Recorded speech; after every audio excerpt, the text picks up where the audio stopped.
L'art de s'adapter aux différentes visions et situations de la vie. Aujourd'hui, j'aimerais vraiment te parler. Ah, tiens, ma lumière ne fonctionne pas, comme tu peux le voir. Donc, aujourd'hui, j'aimerais vraiment te parler de différentes situations. Dans la vie, on a toujours des interactions qui sont différentes. Parfois, on comprend pas trop pourquoi cette personne-là en question nous répond de cette manière-là, n'est peut-être pas très sympa et peut-être que cette personne-là est habituée à être comme cela. Et du coup, on est un peu irrité, on se sent pas très bien. Parfois, c'est simplement d'autres personnes qui se comportent d'une manière dont nous on n'est pas habitués parce qu'on a toujours été habitués depuis super longtemps d'une certaine manière. Et là, cette personne-là est simplement un peu différente. Et on se dit, mais tiens, c'est bizarre cela. Moi, je n'étais pas trop habitué à cela. Et donc, ton comportement va être un peu plus, on va dire, un peu plus méfiant, un peu plus questionnant. Et en fait, c'est normal, on est tous différents et c'est vraiment cela qui fait la beauté de la vie. La vie est finalement remplie de différences. Ça fait vraiment une beauté incroyable, mais il faut aussi s'adapter aux différentes situations, aux interactions qui sont différentes.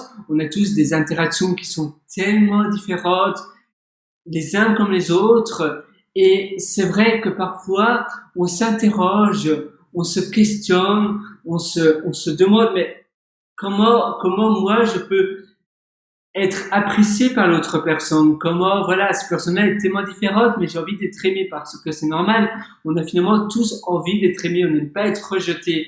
Et c'est certainement lié au fait que quand on était homme de Cro-Magnon, eh bien, on devait faire partie du troupeau de la tribu parce que si on était rejeté, on allait être en danger, on allait être en danger d'être mangé par un tigre, par un lion, ou bien ne pas savoir chasser le mammouth et on allait mourir de faim. Et ça, c'était un danger vraiment très important. De nos jours, il n'y a plus ce danger-là, mais on aime bien être aimé, on aime bien être valorisé par le monde extérieur. Et pourtant, c'est super important d'être soi-même. Il faut pas finalement être un peu comme du yaourt et se faire aimer par tout le monde. Non, il faut rester soi-même. Il faut savoir d'où sont nos valeurs et pourquoi on est. Il faut être consistant et cohérent avec son propre caractère. Si tu essaies d'être un peu caméléon et de changer avec chaque personne, ça va premièrement te prendre énormément de ressources mentales parce que tu sauras jamais exactement comment être et tu vas avoir un comportement, finalement, ton comportement va changer tellement fort que même les personnes qui sont avec toi et qui sont habituées à ton vrai caractère, comme par exemple ta moitié, ton compagne, ta compagne, ton compagnon, va pas trop te comprendre. Donc non, n'aie pas peur de déplaire certaines personnes.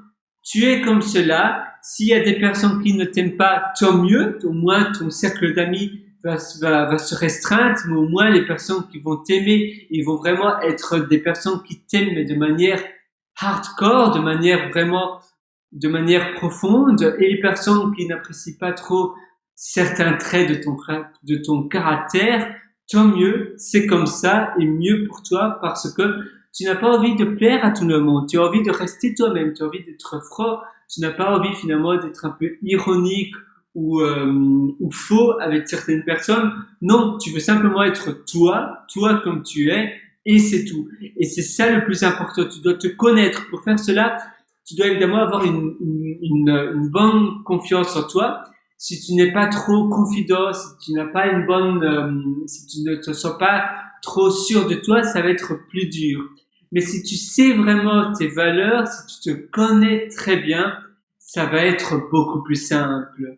La deuxième manière, évidemment, c'est de se questionner sans cesse, même de se filmer et ainsi peut-être en visionnant les vidéos que tu fais de toi, tu vas mieux te comprendre, tu vas comprendre comment tu te comportes dans le monde extérieur parce que parfois, c'est un peu comme la voix, on pense qu'on parle de la manière dont on s'entend ou bien on pense qu'on se comporte de la manière dont on se tient et en réalité qu'on se voit sur un miroir, dans un miroir ou bien qu'on se voit sur une vidéo, on se dit tiens, c'est amusant. En fait, non, je pensais que je me comportais ou que ma voix était différente et en réalité, elle n'est pas la même, elle est assez je ne pensais pas que je me comportais de cette manière-là. Et souvent, on ne s'aime pas en vidéo, ou bien on ne s'aime pas quand on entend notre voix.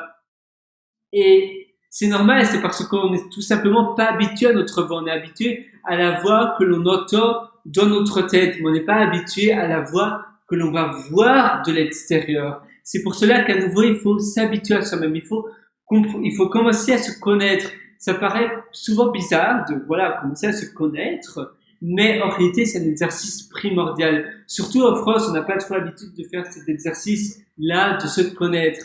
Mais il faut vraiment commencer par ça pour tout doucement commencer à mieux savoir qui on est et comment bien se comporter, et ainsi tu auras une meilleure confiance en toi et tu vas pas avoir peur finalement de déplaire, tu vas rester toi-même et tu vas être un peu vacciné par la peur sociale, par la peur de parler en public, par la peur d'être ton caractère, qui tu es.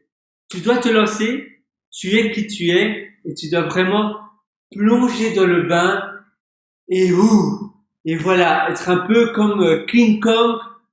Tu es différent, mais tant mieux. C'est ton caractère, c'est ton branding, donc ta marque, et tu es fier de toi. Et il faut vraiment être fier de toi. Tu peux aussi t'exercer en faisant des incantations, en faisant des self-talk tous les matins pendant 7 à 8 fois par jour. Tu vas essayer, ou même 12 fois.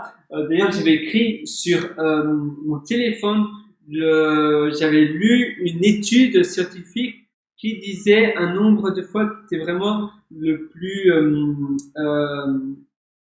meilleur, on va dire, celui qui fonctionne le mieux, c'était 20 fois. Ah oui, 20 fois d'affilée. Donc tu dois répéter, c'est d'affilée, pardon.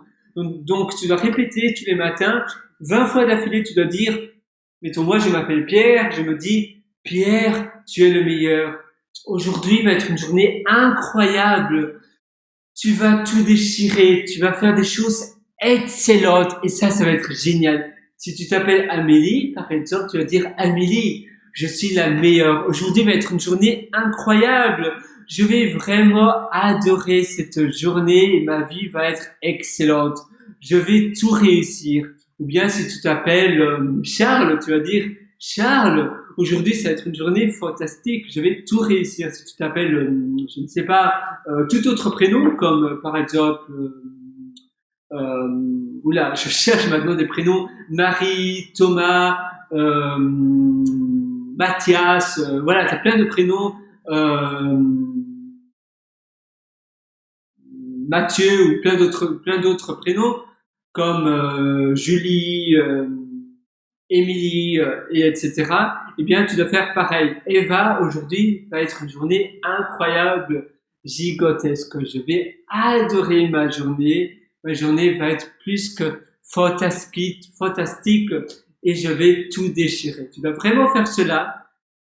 Et c'est de cette manière-là que tu vas exceller, que tu vas vraiment devenir le meilleur. Sur ce, je te souhaite vraiment tout le meilleur à nouveau et à très bientôt pour une prochaine. Ciao.